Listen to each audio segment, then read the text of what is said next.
Ici, on veut préparer une solution de 10 ml dont la concentration serait de 2% masse-volume. Donc, on veut préparer cette solution-là par dilution, ce qui signifie qu'on a une solution de départ.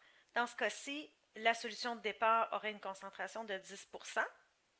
On va utiliser la formule C1 fois V1 est égal à C2 fois V2 pour aller déterminer quel volume de cette première solution-là initiale on veut prélever pour préparer notre deuxième solution, qui est notre solution finale, que la concentration sera de 2%.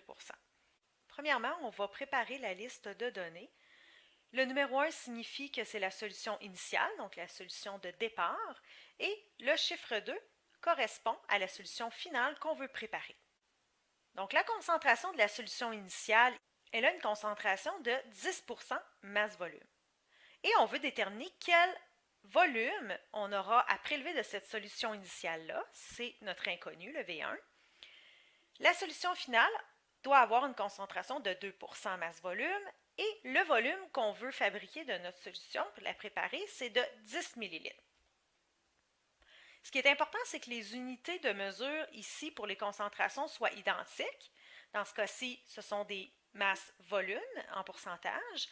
Et pour ce qui est du volume, ici le V2 est en millilitres, donc ce qui signifie que mon V1 sera également en millilitres. On remplace nos valeurs ici de notre formule. Je n'ai pas mis les unités de mesure ici pour simplifier le calcul. En autant qu'on les mette au moins une fois ici là, dans la liste à gauche, c'est suffisant. Une fois qu'on a remplacé nos variables par les chiffres, maintenant on peut commencer notre calcul. Donc on va multiplier les deux chiffres ici, 2 fois 10, ça va me donner 20. Alors ma prochaine étape, c'est ce que j'effectue. Ensuite, on veut éliminer ici la multiplication par 10 du côté gauche, on veut la transférer à droite. Comme si c'est une multiplication, bien de l'autre côté, on va faire l'opération inverse, on va diviser par 10. Alors, on va prendre le 20, on va diviser par 10 et on va obtenir notre volume à prélever, ce qui est V1.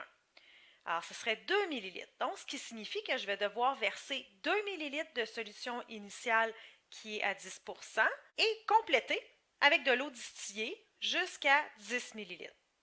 Voyons comment procéder.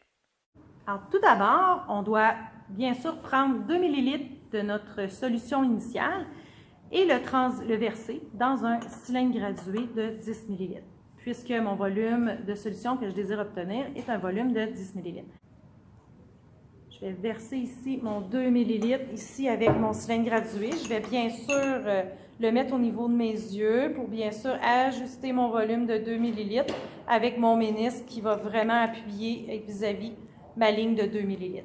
Donc, j'ai maintenant ici 2 ml de ma solution à 10% masse-volume dans mon cylindre gradué pour créer ma deuxième solution qui est celle que je veux diluer à 2% de concentration.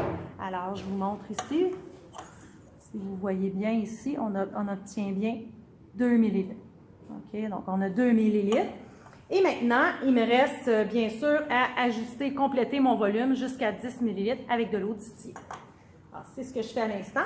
Avec mon flacon laveur, je peux mettre un peu d'eau. Je ne vais pas aller jusqu'à 10 parce que, comme je vous dis, je ne veux pas dépasser pour être sûr de ne pas avoir à recommencer. Et avec, bien sûr, de l'eau distillée dans un bécher et mon compte-gouttes, je vais ajuster mon volume. Bien sûr, je mets tout ça au niveau de mes yeux pour être sûr d'être au niveau et que mon ménisque soit à 10. Et voilà. Donc, j'ai maintenant mon volume de 10 ml ici de ma solution. On voit qu'elle est beaucoup plus pâle, évidemment. Elle est diluée. Donc, ma concentration a diminué. Alors maintenant, je veux agiter. C'est sûr que vous avez la possibilité, là ici j'ai une tige de verre beaucoup trop grosse, là j'ai un très petit volume, mais vous risquez d'avoir un cylindre gradué un peu plus gros. Bien là, vous pouvez vraiment aller agiter votre solution. Je vais transvider bien sûr ma solution dans un Erlenmeyer au complet et je vais m'assurer bien sûr de tout faire tomber le liquide complètement. Et maintenant, je vais avoir un meilleur outil pour pouvoir agiter ma solution. Alors, par rotation, on agite la solution finale, qui est maintenant 10 ml que j'ai obtenu. On voit que le volume est beaucoup petit. Donc, 10 ml ici à 2% masse-volume.